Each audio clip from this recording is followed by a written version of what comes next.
आप सभी भाई-बहनों का आध्यात्मिक ऑक्सीजन की लघु ज्ञान संदेश कक्षा में एक बार फिर स्वागत है। आज की चर्चा एक मुहावरे को लेकर भाग-दौड़ की स्थितियाँ। देखिए संसार में हर व्यक्ति किसी न किसी उद्देश्य से भागता-दौड़ता ही नज़र आता है। बच्चा हो, किशोरावस्था की स्थितियाँ हो, युवावस्था की, किशोरावस्था की और कहीं-कहीं देखिए कुछ वृद्धावस्था की अगर तन के स्तर पर कोई लाचारी नहीं हो तो आप उस स्थिति में भी भाग-दौड़ करते रहते। यानी कि जीवित अवस्था में आपकी हमारी भाग-दौड़ खत्म नहीं होती। लेकिन आज हमने देखिए इस मुहावरे के जो 2 शब्द हैं, यूँ तो देखिए भाग और दौड़, ये लगभग समान अर्थों में ही बोल दिए जाते हैं। लेकिन जब हम किसी वीडियो में किसी बात पर कोई चर्चा रखते हैं। कभी-कभी हम देखिए शाब्दिक स्तर पर बोलते हैं, कहीं उनके अर्थ समझाते हैं और कहीं-कहीं कुछ भावार्थ को एक आधार देते हुए बात की एक दार्शनिक स्थिति पे उतर आते हैं, ताकि उस शब्दों से आपको हमें प्रेरणा मिले।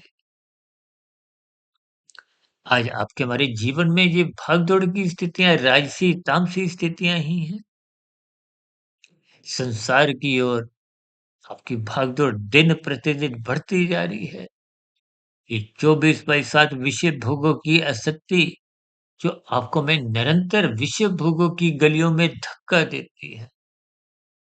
जब लत पड़ जाती है तो फिर ये बाध्य भी कर देती है। इन विषय भोगों की आसक्ति के कारण ही मनुष्य अनीतिगत कार्य करता है, कानून का उल्लंघन करता है, शास्त्र विरुद्ध पाप कर्म भी करने से हिचकता नहीं। लेकिन आज हम इस भाग और दौड़ को संसार से और परमात्मा से कुछ तर्कपूर्वक जोड़ने का एक प्रयास करने जा रही है। देखिए, आज आपकी हमारी दौड़ संसार को पाने के लिए ही बनी हुई है। ये विषय भोगों के लिए अर्थ और काम, ये राजसी और तामसी स्थितियाँ, यानी कि धन देखिए लाभ की तो शास्त्र भी कोई निंदा नहीं करते।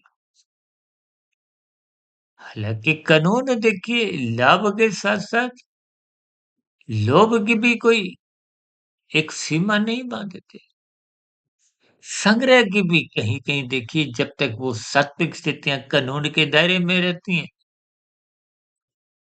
तो कानून भी कोई बाधा उत्पन्न नहीं कर जब आप नीतिगत कार्य करते हैं, कहते हैं ना काला धन, यानी कि जिस कमाए गए धन पर आप कोई सरकारी कर नहीं देते, जैसे इनकम टैक्स है, तो वो काला धन समझा जाता है। यानी कि आपकी हमारी जितनी भी दौड़-धूप है उस संसार को पाने की, इकट्ठा करने के लिए और इकट्ठा करते-करते एक दिन आकर हम इस संसार को छोड़ जाते हैं। कि संसार में मनुष्य जो नहीं परमात्मा को पाने के लिए मिली है। अब परमात्मा से ही आकर हम बचते हैं। अभी कुछ दिन पहले हमने एक वीडियो क्या बनाया था? एस्केप किप उसी भाग को ही आज हमने उस स्थिति से यानी कि यहाँ पर हम सत्संग से भागते हैं।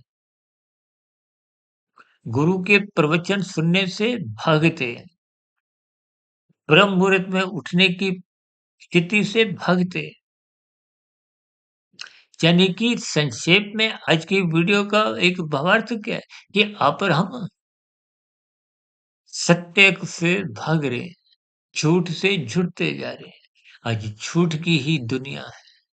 कलयुगी संसार में यहाँ पर हम निरंतर संसार को पाने की, भोगने की स्थितियों में ही अपना जीवन यूँ ही व्यर्थ कर रहे हैं। कि परमात्मा को पकड़ने के लिए, परमात्मा को पाने के लिए, परमात्मा से जुड़ने के लिए, ये मनुष्य योनि का एक अवसर है। अक्सर हम क्या कहते हैं? महात्मा को सब्सक्राइब करो। आप हमारे किसी चैनल को सब्सक्राइब कर लो तो अच्छी बात, नहीं भी करो तो कोई बुरी बात नहीं। लेकिन आज हम केवल चैनलों तक ही जुड़ते हैं, परमात्मा से तो जुड़ते ही नहीं। सत्संग में स्थितियाँ भी कुछ ऐसे ही दिखाई देती हैं। इसलिए परमात्मा से भागिए मत और संसार को पकड़ते-पकड़ते दौड़िए मत, आराम से चलिए। जो आपकी हमारी आवश्यकताएँ हैं, उनकी पूर्ति के लिए पुरुषार्थ करो, ताकि भाग-दौड़ परमात्मा को पाने के लिए करो। इस दिशा की ओर चलो, सत्संग श्रद्धापूर्वक करो, ब्रह्म मुहूर्त में उठो, शास्त्रों का स्वाध्याय करो, महात्मा को पाने का लक्ष्य। देखिए, आज की वीडियो एक दार्शनिक स्तर पर ही मैंने परमात्मा की प्रेरणा से, गुरुओं के आशीर्वाद से, इस ब्रह्म मुहूर्त समय विशेष में एक बार विचार रखे हैं। हालाँकि परिस्थिति तो देखिए ये दिन में होती हैं, इन स्थितियों पर आप भी चिंतन करें, विचार करें। आपकी भी सात्विक स्थितियाँ परमात्मा को पाने के लिए ही आपकी हमारी एक दिनचर्या को हो, भाग-दौड़ को हो, पुरुषार्थ को हो, साधना को हो, परमात्मा की दिशा की ओर हो। इन्हीं शुभकामनाओं के साथ चर्चा विशेष को यहीं विराम देते हैं। दिन में कुछ शॉर्ट्स की वीडियो, शाम को सर्व कल्याण वृक्ष की और कल सुबह ब्रह्म मुहूर्त ज्ञान उपदेश कक्षा में फिर मुलाकात करेंगे। तब तक आप अपने आध्यात्मिक मित्र सुधीर भाटिया फकीर को इजाज़त दें। वीडियो विशेष को सुनने के लिए आप सभी भाई-बहनों को बहुत-बहुत धन्यवाद। आपकी प्रतिक्रियाओं का नीचे कमेंट्स बॉक्स पर सदा ही स्वागत। नमस्कार।